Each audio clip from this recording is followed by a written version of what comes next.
بسم اللہ الرحمن الرحیم۔ اللہ تبارک و تعالیٰ کے پاکیزہ نام سے آغاز کرتے ہیں جو بہت مہربان نہایت رحم والا ہے۔ الحمدللہ بخاری شریف کی احادیث پر درس کا سلسلہ جاری و ساری ہے، اور پچھلے پروگرام میں ہم نے 441ویں حدیث پاک پہ کلام کا آغاز کیا تھا۔ ایک دفعہ حدیث عرض کر دیتا ہوں کیونکہ تبصرے کا موقع نہیں ملا تھا، تو حدیث ایک دفعہ مختصراً عرض کر دیتا ہوں۔ حضرت سعد رضی اللہ تعالی عنہ بیان کرتے ہیں کہ نبی کریم صلی اللہ علیہ وسلم اپنی صاحبزادی حضرت سیدہ فاطمہ رضی اللہ تعالی عنہا کے گھر تشریف لائے۔ آپ نے گھر میں حضرت علی کرم اللہ وجہہ الکریم کو نہ پایا، تو آپ نے پوچھا اپنی صاحبزادی سے کہ تمہارے چچا زاد کہاں ہیں؟ تو سیدہ فاطمہ رضی اللہ تعالی عنہا نے عرض کی کہ بابا جان، میرے اور ان کے درمیان کچھ اختلاف ہو گیا تھا اور وہ مجھ پر ناراض ہو گئے تھے، بس وہ گھر سے چلے گئے ہیں اور انہوں نے ابھی دوپہر میں ہمارے ساتھ گھر میں قیام نہیں کیا ہے۔ تب نبی کریم صلی اللہ علیہ وسلم نے کسی شخص سے فرمایا کہ جاؤ دیکھو کہ حضرت علی کہاں ہیں۔ وہ شخص آیا اور اس نے بتایا کہ یا رسول اللہ صلی اللہ علیہ وسلم وہ مسجد میں سوئے ہوئے ہیں۔ تو رحمت کونین صلی اللہ علیہ وسلم تشریف لائے تو دیکھا کہ وہ مسجد میں تھے، اور ان کے پہلو سے کندھے سے چادر ڈھلک گئی تھی، جیسے کروٹ لی ہوگی زمین پہ، پھر اس طرح آدمی بدلتا ہے کروٹ تو پھر وہ چادر ڈھلک جاتی ہے، اور جب آپ نیچے لیٹے ہوں گے تو مسجد کی مٹی جو تھی وہ آپ کی پشت مبارکہ پر لگ گئی تھی۔ تو سرکار راوی کہتے ہیں کہ جب سرکار تشریف لائے تو حضرت علی رضی اللہ تعالی عنہ مسجد میں لیٹے ہوئے تھے، ان کی چادر ان کے پہلو سے ڈھلک گئی تھی اور اس پر مٹی لگی ہوئی تھی۔ تو رسول اللہ صلی اللہ علیہ وسلم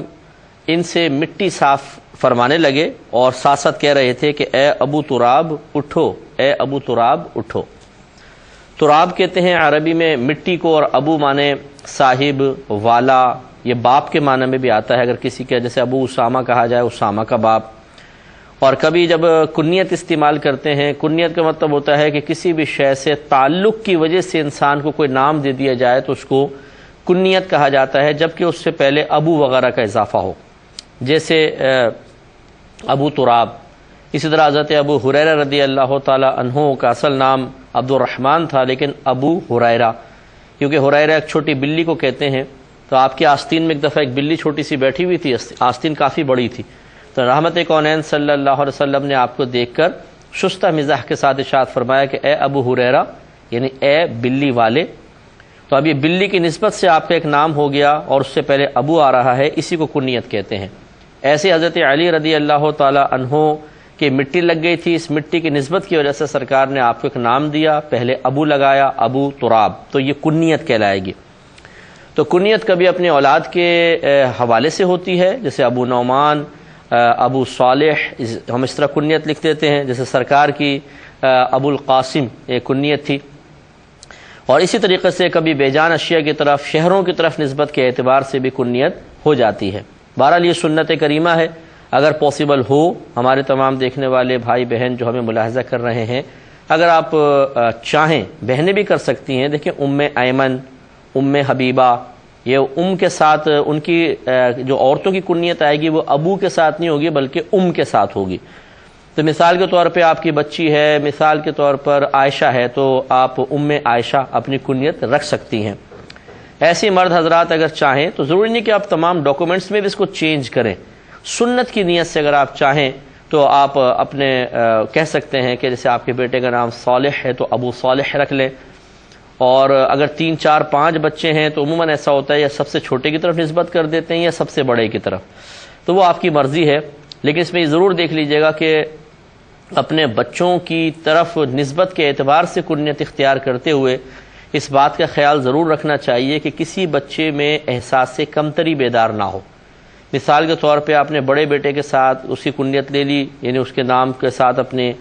کنیت بنا لی ہے ابو صالح مثال کے طور پر، اور چھوٹے بچے جو ہیں وہ گلٹی فیل کر رہے ہیں کہ ابو نے بھائی کے نام کے ساتھ کر لی، ہمارے ساتھ نہیں کی۔ تو ایسا نہیں ہونا چاہیے، اس کا اگر ایسا ہو رہا ہے تو اس کا تھوڑا خیال کر لیں۔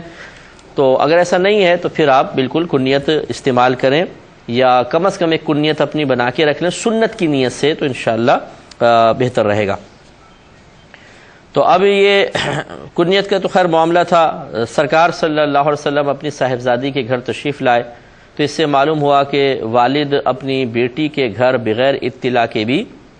آ سکتا ہے، اس میں کوئی حرج نہیں ہے۔ اور یہ شرع قاعدہ ضابطہ یاد رکھیے کہ شوہر پر واجب ہے کہ وہ اپنی بیوی کو ہفتے میں ایک بار ماں باپ سے ملنے کی اجازت دے، لے کر جانا اس پر واجب نہیں ہے، اجازت دینا واجب ہے۔ یعنی اگر بیوی چاہتی ہے کہ ہفتے میں ایک بار ماں باپ سے ملے تو شوہر اس کو روک نہیں سکتا ہے، روکے گا تو گناہ گار ہوگا اور قطع رحمی کا مرتکب ہوگا، بشرطے کہ کوئی باعث فتنہ چیز نہ ہو۔ وہ فتنے کی میں بعد میں نشاندہی کرتا ہوں۔ اور جو دیگر بھائی بہن اور رشتہ دار ہوں ان سے ملنے کے لیے اسے سال میں کم از کم ایک بار اجازت دینا واجب ہوتا ہے۔ یعنی ماں باپ کو تو ہر ہفتے دینی پڑے گی ماں باپ سے ملاقات کے لیے، لیکن ان کے علاوہ کسی رشتہ دار کے پاس جانا چاہتی ہیں اگر زوجہ تو پھر سال میں ایک بار اگر اجازت دینا واجب ہے۔ اب یہ نہیں ہے کہ سال میں ایک بار اجازت دینا واجب ہے، اس سے زیادہ دے گا تو گناہ گار ہوگا۔ کہنے کا مطلب یہ کم سے کم ہم صورتحال ذکر کر رہے ہیں کہ ماں باپ سے ملاقات کے لیے ہفتے میں کم از کم ایک بار اجازت دینا واجب، اور رشتہ داروں سے ملنے کے لیے دیگر رشتہ داروں سے سال میں کم از کم ایک بار واجب۔ اگر شوہر زیادہ بار اجازت دے دیتا ہے تو کوئی منع نہیں ہے، جیسے قریبی پڑوس میں بعض وقت گھر ہوتا ہے، روزانہ ہی آنا جانا ہے ماں باپ کے ہاں بچی کا مثال کے طور پہ، تو کوئی اس میں حرج نہیں ہے۔ لیکن کہنے کا مطلب یہ ہے کہ شوہر اپنی زوجہ کو ماں باپ سے اور دیگر رشتہ داروں سے ملنے سے روک سکتا ہے، لیکن اس کی لمیٹیشن یہ بیان کی گئی ہے کہ ہفتے میں ایک بار تو پھر بھی اجازت دینی پڑے گی، اور دیگر رشتہ داروں سے ملنے کے لیے سال میں ایک بار اجازت دینی پڑے گی۔ اب جو فتنے کا مسئلہ میں نے عرض کیا تھا کہ بعض اوقات ایسا ہوتا ہے کہ ماں فتنہ انگیز ہوتی ہیں، بعض کہ بچی جب بھی جاتی ہے وہ ایسی ہوتی ہیں کہ ذہن خراب کر دیتی ہیں بچیوں کا، شوہر کے خلاف بولتی ہیں یا کچھ بھی کرتی ہیں۔ جب بچی شوہر کے ساتھ ہے بیوی تو بالکل نارمل ہے، میکے سے ہو کر آئی نہیں کہ چڑچڑا پن چڑھ گیا اور غصہ ہو رہی ہیں، چیز اٹھا پٹخ کر رہی ہیں، چھوٹی چھوٹی بات کو کرید رہی ہیں۔ اگر شوہر ایسی بات محسوس کرتا ہے کہ میکے میں جانے کی وجہ سے میری بیوی کے معاملات میں تبدیلی آ جاتی ہے تو پھر وہ کچھ نہ کچھ اس پر عملی اقدام کر سکتا ہے، وہ روک بھی سکتا ہے اگر بشرطے کہ ایسا ہو۔ لیکن اگر ایسا نہیں ہے، بس بعض اوقات شوہر بھی ضد باندھ لیتے ہیں میں نہیں جانے دوں گا، بلکہ یہاں تک کہہ دیتے ہیں کہ اگر تو ماں باپ سے ملی تجھے طلاق، یعنی اتنی سخت کنڈیشن ڈال دیتے ہیں کہ وہ لڑکی بیچاری کیا کرے۔ اب یاد رکھیں کہ ہم نے جسے آپ کو بتایا کہ ایک بار تو اجازت دینی ہی ہوگی، اگر شوہر ہفتے میں ایک بار بھی اجازت نہ دے اور کوئی مسئلہ بھی اتنا بڑا نہیں ہے، یا ہے تو دنیاوی مسئلہ ہے، کوئی دینی لحاظ سے کوئی مسئلہ نہیں ہے، تو یاد رکھیں کہ شوہر کا بیوی کو ماں باپ سے روکنا، اس طرح دیگر رشتہ داروں سے روکنا گناہ کبیرہ ہے، بہت بڑا گناہ ہے، کیونکہ قطع رحمی کی سرکار نے بڑی وعیدیں بیان فرمائی ہیں۔ اور جو قطع رحمی کا مطلب ہوتا ہے کہ رشتہ داری کو ختم کر دینا، جو آپس میں رحم ہے، پیار محبت کا سلوک ہے، اس کے سلسلے کو منقطع کر دینا۔ تو جب ہم ملاقات ترک کر دیتے ہیں تو یہ سلسلہ رحمت، سلسلہ کرم منقطع ہو جاتا ہے، رشتہ داریوں کے جو مضبوط بندھن ہیں وہ ختم ہونے لگ جاتے ہیں، تو اس لیے اس کو منع کیا گیا۔ ہاں کوئی صحیح عذر ہے، مثلا آپ کی مصروفیت ہے، آپ باہر کے ملک میں رہتے ہیں، رشتہ دار پاکستان میں رہتے ہیں، سال ہر سال گزر گئے ملاقات نہیں ہوتی، یہ کوئی مسئلہ نہیں ہے، یہ بری چیز نہیں ہے۔ ایک ہے کہ کسی عذر کی بنا پر ملاقات نہ ہونا، یہ صحیح ہے، اور ایک ہے عذر کوئی بھی نہیں ہے، یا دنیاوی معاملات ہیں اور ان یا نفسانی خواہشات ہیں، ان کی بنا پر کسی سے رشتہ داری توڑ دینا، یہ ہے گناہ۔ تو اس لیے شوہر حضرات کو خیال کرنا چاہیے۔ تو نبی کریم صلی اللہ علیہ وسلم اپنی بیٹی گھر تشریف لائے، اور اس پہ میں نے تھوڑا سا کلام اس انداز سے بھی کیا تھا کہ بہتر ہے کہ جب آنا چاہیں تو مطلب کال وغیرہ کر کے پہلے بچوں کو بتا دیں تاکہ ان کو بھی تھوڑی پریشانی وغیرہ نہ ہو، کیونکہ اپنی اپنی لائف ہوتی ہے، ہر ایک اپنے روٹین کے مطابق زندگی گزار رہا ہوتا ہے۔ اب کوئی اگر رشتہ دار آتا ہے چاہے کتنا ہی کلوز کیوں نہ ہو، لیکن یہ ضرور ہوتا ہے کہ جو ہمارے روزمرہ کے روٹین ہے وہ ڈسٹرب ہو جاتے ہیں۔ اب یہ الگ بات ہے کہ اس ڈسٹربنس کو ہم برداشت کر لیتے ہیں خوش دلی کے ساتھ، کیونکہ ہمارے ماں باپ آئے ہیں، فلاں آئے ہیں، اور کبھی ایسا ہوتا ہے کہ واقعی اس قدر ڈسٹرب ہو جاتا ہے انسان رشتہ داروں کے آنے کی بنا پر کہ بہت ہی اس کو پریشانی ہو جاتی ہے۔ اس لیے بہتر یہ ہے کہ جو کوئی ملنے جانا چاہے پہلے کانٹیکٹ کر لے۔ اب سرکار تشریف لائے تو آپ کی دوررس نگاہوں نے گھر کے ماحول کو کچھ ٹینس میں دیکھ لیا ہوگا۔ سرکار نے فرمایا حضرت علی کا ہے لیکن کوشچن کیا تمہارے عمزاد کہاں ہیں؟ عمزاد کا مطلب چچا کا بیٹا، حالانکہ وہ حضرت علی کرم اللہ وجہہ الکریم نبی کریم صلی اللہ علیہ وسلم کے چچا کے بیٹے ہیں، نہ کہ بی بی فاطمہ رضی اللہ تعالی عنہا کے۔ لیکن یہ عربوں کا ایک اسلوب رہا ہے کہ جب کسی کے سامنے مطلب کسی کا اس انداز سے ذکر کرنا مقصود ہو کہ محبت میں اضافہ ہو، پیار اور الفت کا اظہار مقصود ہو، تو پھر اس طرح رشتوں کی طرف نسبت کرتے ہیں، عموماً چچا کے بیٹے کی طرف۔ شاید آپ کو یاد ہو شروع میں حضرت خدیجۃ الکبریٰ رضی اللہ تعالی عنہا کی حدیث تھی کہ آپ سرکار کو ورقہ بن نوفل کے پاس لے گئے تھے، تو انہوں نے بھی سرکار کو کہا کہ اے چچا، میرے چچا کے بیٹے۔ تو حالانکہ سرکار کو ان سے چچا کے بیٹے کا رشتہ نہیں تھا، لیکن یہ اظہار محبت کے لیے ہوتا ہے۔ جیسے ہم دیکھیں آپس میں کہتے ہیں یار بھائی یہ کام کر دو، حالانکہ وہ ہمارا بھائی نہیں ہے، مطلب کہنے کا یہ رشتہ بھائی کا ایک بڑا پیار کا محبت کا رشتہ ہوتا ہے، ماں سے نسبت، باپ سے نسبت۔ تو ہم اس رشتے کو ذکر کر کے اصل میں سامنے والے کے دل میں اولا نرمی پیدا کرنا چاہتے ہیں، محبت پیدا کرنا چاہتے ہیں، پھر اپنا کوئی مدعا ذکر کرتے ہیں۔ جیسے آپ نے اگر قرآن پڑھا ہو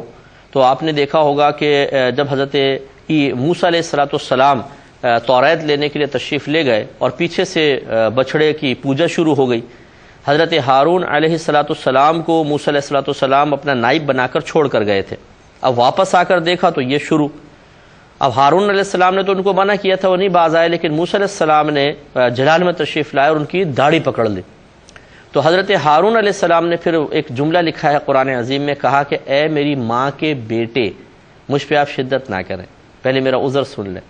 میری ماں کے بیٹے۔ اب یہ بھی دیکھیں وہ ہیں ماں کے بیٹے، لیکن اس رشتے کو ذکر کرنے سے مقصود کیا تھا؟ دل میں نرمی کا پیدا کرنا۔ اسی طرح یہاں ہوا کہ رحمت کونین صلی اللہ علیہ وسلم نے عربوں کے ایک محاورے کے مطابق حضرت علی کرم اللہ وجہہ الکریم کے لیے عمزاد کا لفظ استعمال کیا کہ وہ تمہارے چچا کے بیٹے کہاں ہیں، تاکہ ذرا پیار محبت قلب میں آئے۔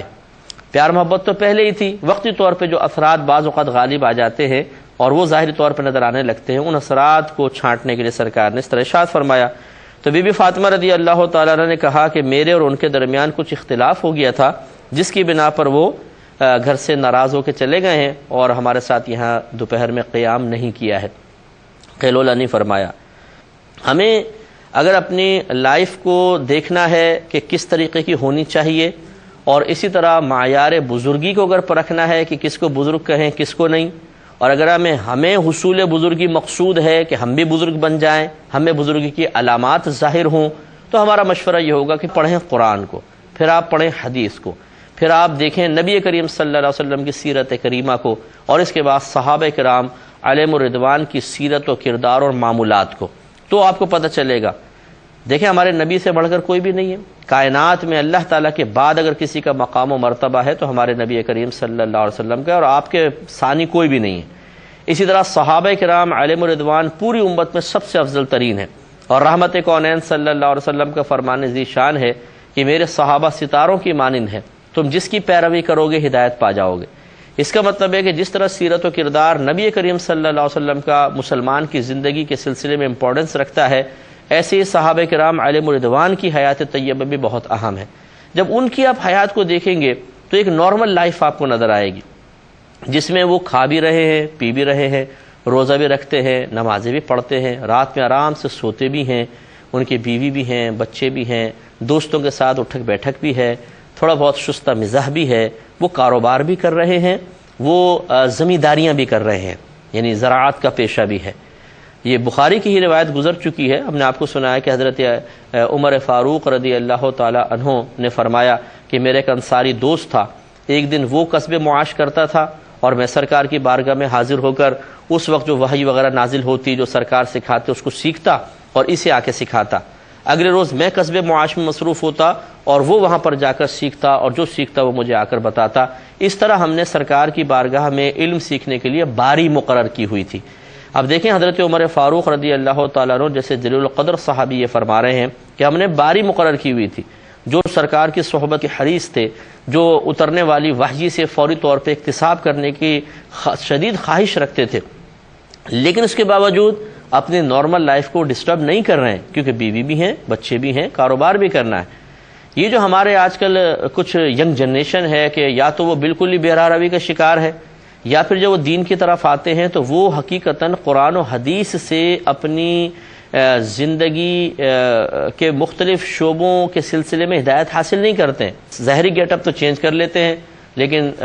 بد اخلاقی بہت زیادہ ہے، الٹی سیدھی باتیں کرنا، دوسروں کو حقیر سمجھنا اور بے اعتدالی اور عدم توازن کے ساتھ زندگی گزارنا. کہیں بیوی ٹینس میں ہے، کہیں بچے ان کی شفقت سے محروم ہیں، کہیں ماں باپ بیچارے ان کی راہ دیکھ رہے ہیں، ان کو فرصت ہی نہیں ہے ماں باپ کی خدمت کرنے کے لیے. تو یہ تو ہمارا دین نہیں سکھاتا.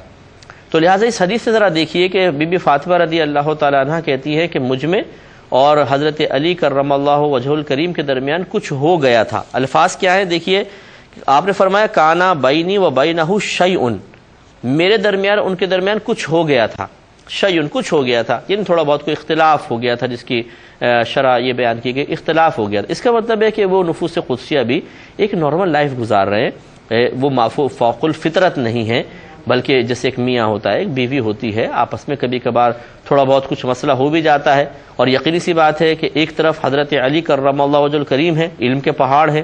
دوسری طرف بی بی فاطمہ رضی اللہ تعالی عنہا ہے جو سرکار کی تربیت یافتہ ہیں. تو نفسانی خواہش تو درمیان میں ہوگی نہیں، کوئی نہ کوئی معقول وجہ ایسی ہو گئی ہوگی جس کی بنا پر ایسا ہوا. اس میں انشاءاللہ مزید تبصرہ کریں گے نیکسٹ پروگرام میں. وآخر دعوانا ان الحمد للہ رب العالمین.